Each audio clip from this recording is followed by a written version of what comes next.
पण जमजम केला आणि मी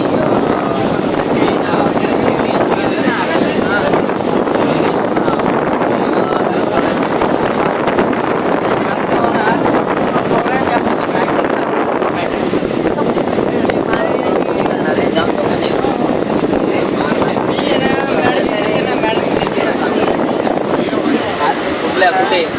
कॉलेजला कोण होतं तुम्हाला